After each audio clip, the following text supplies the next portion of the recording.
Ce que vous n'aimez pas, vous ne pouvez pas vaincre. Si vous ne détestez pas la pauvreté, vous ne pouvez pas la vaincre. Si vous choyez la pauvreté, elle atterrera votre destin.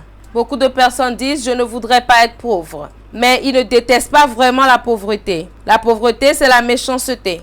Lorsque je suis née de nouveau et je suis venue ici, j'étais à l'église un jour et mon père a dit « écoutez, je ne peux jamais être pauvre ». Je me suis dit « ah, comment est-ce que quelqu'un pouvait parler comme ça ?» J'ai acheté son livre « Briser les difficultés financières ». Je me suis assis avec cela pendant 7 jours et j'ai mangé cela à un point où j'ai eu ma révélation personnelle. Parce que vous ne conduisez pas avec la lampe frontale d'un autre homme. L'évangile de Jésus a 2 parties. La personne de Jésus et les principes de Jésus. La personne de Jésus garantit votre ciel. Ces principes garantissent votre succès et votre prospérité. Beaucoup de personnes ont accepté sa personne, mais ils ont joué avec ses principes.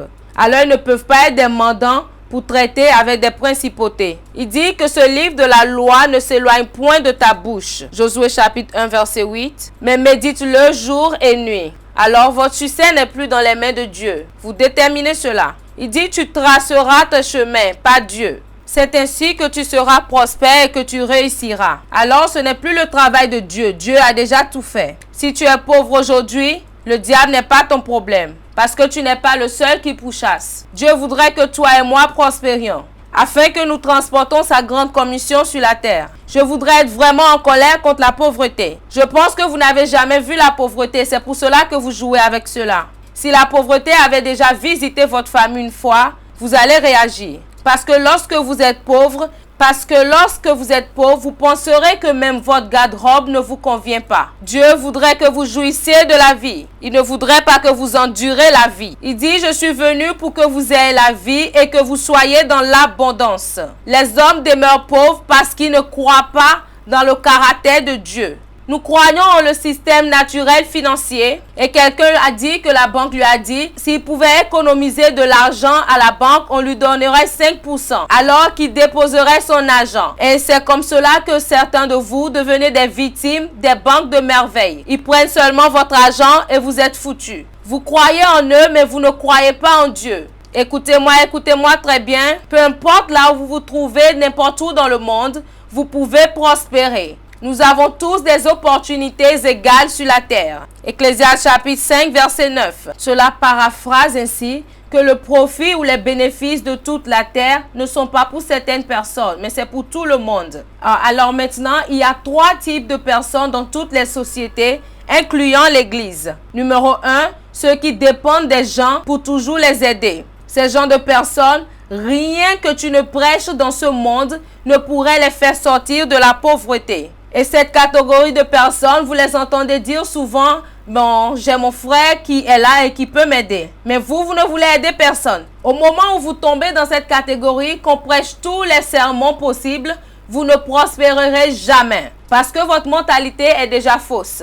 Vous avez une manière perverse de penser. Vous croyez que vous ne pouvez jamais sortir de la pauvreté tous les jours de votre vie et que vous avez besoin de dépendre de quelqu'un pour vous aider. Ça, c'est une manière très dangereuse de penser. La deuxième partie de personnes, ce sont ceux-là qui parlent de tout ce qui se produit autour d'eux. Ils parlent toujours de la prospérité des autres. Est-ce que tu sais que cet homme, il est prospère? Même dans l'église, ils viennent pour parler des autres. Ils ne créent pas de la richesse, mais ces gens de personnes, lorsque vous leur donnez de l'argent, ils gaspillent cela parce qu'ils n'ont pas de valeur pour la richesse. Ils peuvent dépenser l'argent sans fructifier cela. Ils appartiennent à la classe moyenne. Et voilà la troisième partie de personnes, ce sont des gens qui investissent dans le royaume. Ils s'inspirent des idées dans la parole de Dieu pour créer de la richesse. Écoutez ceci, si j'ai une voiture et c'est très bien, je viens le matin et je mets cela en marche et j'appuie sur le coffre. Est-ce que la voiture bougera jusqu'à ce que je n'engage la vitesse? Vous n'aurez jamais de mouvement si vous ne mettez pas en pratique les choses que je suis sur le point de partager avec vous. Tu aimeras l'Éternel ton Dieu de tout ton cœur, de toute ton âme et de tout ton être. Et puis Marc a ajouté quelque chose. Avec toute ta force. Écoutez, la preuve de l'amour, c'est la passion de donner. laissez-moi vous dire ceci. D'accord? À tous ceux qui sont mariés, une femme peut-elle dire que son mari avale, l'aime-t-elle? Parce que lorsqu'il n'y a pas l'argent, il ne peut pas avoir le romantisme. Dieu ne va jamais espérer que vous donnez ce qu'il ne vous a pas donné en premier lieu. Il n'a jamais demandé à Abraham de lui donner un fils jusqu'à ce qu'il ait donné un fils. Là où vous vous trouvez maintenant, commencez par là. Alors ce n'est pas le montant, mais commencez d'où vous êtes. Soyez fidèles et vous irez d'un niveau à un autre. L'argent est disponible partout. Parce qu'il y a des problèmes à régler partout. Et plus de problèmes, plus d'argent.